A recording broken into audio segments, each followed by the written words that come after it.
One of the most rapidly growing areas is the ancient city of Suzhou. The special economic zones here provide more jobs and aspire to international standards of workmanship.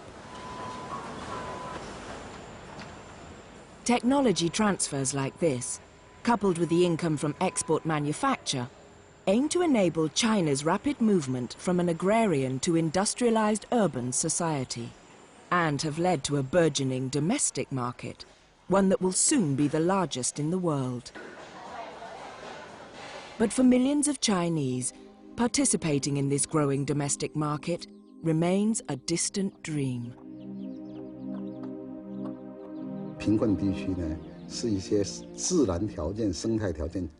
Poor areas often have the worst natural conditions. In Chinese, we say that they are the hardest bones left. Such areas are behind in social development, and it's very hard to make improvements. To tackle the really hard parts, China has decided to go west. China's Western development effort is a vast program designed to transfer technology and capital from the more developed regions to the interior. One area targeted is China's Lurs Plateau. The plateau, an area the size of France stretching over parts of 7 different provinces, was once a huge forest. Historic annals tell of rushing rivers and wild animals. Here, along the Yellow River, is the cradle of Chinese civilization. Guo Haiwang grew up in Gongyigai village in China's Inner Mongolian Autonomous Region and remembers a very different life. Desert. Before, here was all sand. Right here where I live was sand. In 1978, we had environmental problems that seemed impossible to solve. We didn't have enough food. Our clothes weren't warm enough. Lurs is a powdery sedimentary soil, dangerously vulnerable to erosion. It's so fine that it is easily absorbed into water.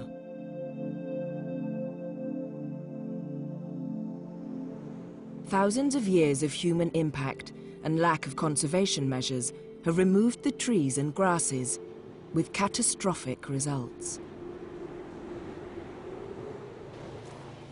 Here, China has embarked on arguably the largest development project on Earth.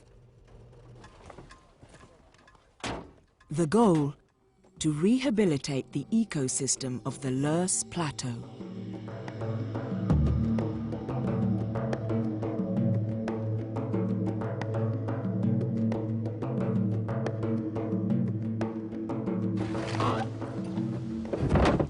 In Gongyigai village, goats, and especially their valuable wool, are the main sources of income. But uncontrolled, goats and sheep are a major factor pushing the fragile land towards desertification. The Chinese government, with World Bank loans, has spent a decade and $150 million to begin the rehabilitation in 9 tributary watersheds of the Yellow River. Terracing vast tracts of land considered wasteland for generations is intended to open up new opportunities for Chinese farmers. And farmers who have the land use rights are more likely to maintain the terraces. Planting perennial crops like fruit trees and actively promoting grasses stops the constant uncovering of the fragile soil. Sustainable water management, as in this reservoir, stores water from seasonal rains, avoids depleting finite supplies like underground aquifers, and ensures that the water resources necessary will continue to be available as the land and the people develop. Keeping their goats in pens and feeding them with fodder stops the animals from eating the grasses down to the roots, protecting the fragile soil. Measures like these are transforming the landscape in the areas served by the project and helping the people free themselves from poverty.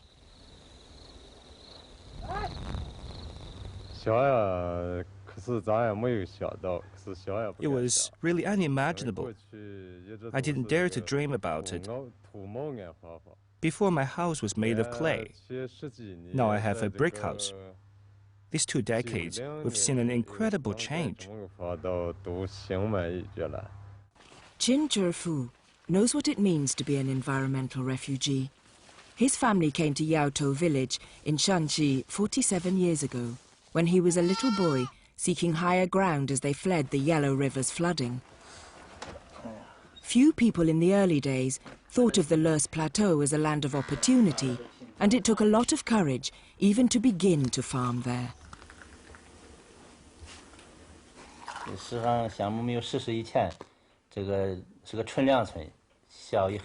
Before the project was implemented, we only made around 500 yuan per person. Now, our productivity has been raised. We can make more than 1,000 yuan per mu. Every family has new houses, telephones, and biogas. The change is very big.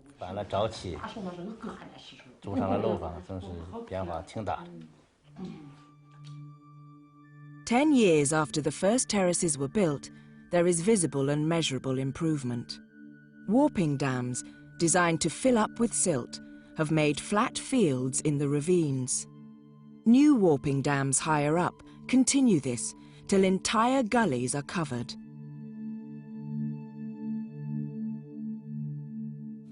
History has repeatedly shown that human impact can destroy fragile ecosystems, in particular, disrupting the hydrological cycle. Now China's Lurs Plateau is providing valuable evidence that it may be possible to restore large-scale damaged ecosystems.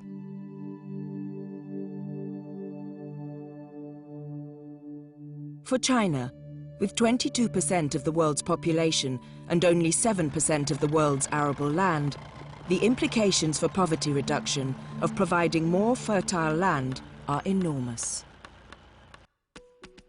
Geographic barriers are coming down.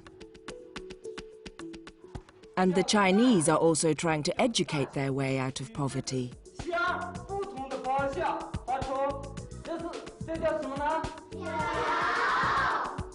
In Guangxi, they are still hitting the books at 10 o'clock at night.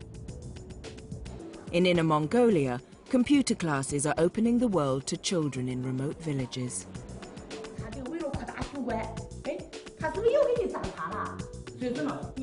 And in Shanxi, the high school has proudly posted copies of the acceptance letters from universities to its last year's graduates.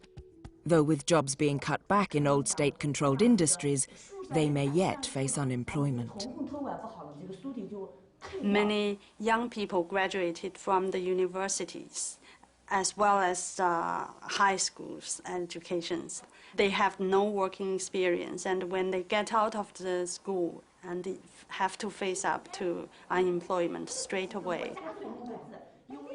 According to World Bank statistics, and there is only 1% of urban population who are unemployed and was trapped in poverty. But it is already one of the fastest growing causes of poverty in China. The Chinese have introduced a new concept, the socialist market economy, which they believe can provide a framework for eradicating poverty without relying on welfare and state subsidies. China's poverty alleviation program is not a relief program. We do not just supply money. We focus on helping people to improve their capabilities to develop the areas by themselves, to improve their basic living and work conditions. That way they can walk out of poverty forever. I think the Chinese have developed their own knowledge and experience from which we can all learn. I think now is the time to say to our Chinese friends, let's sit down together and compare Chinese experience with experience in other countries, with experience that the bank has had, and see if we can pull out of this collective experience lessons that can be used in addressing the question of scale. The Chinese are continuing to scale up their efforts to end poverty, trying to turn the best local practices into national policies. But now they face a new problem. As in so many other countries, the gap between the rich and the poor is widening. I think the key lesson is when you try to build up an economy which emphasizes on fast growing, and it is very important to deal with the people who are left behind and to make sure that the inequality is not growing so fast as to be out of control and cause social instability. The big question now is, can China bridge the growing gap between those who have benefited from its amazing economic growth and those who have not?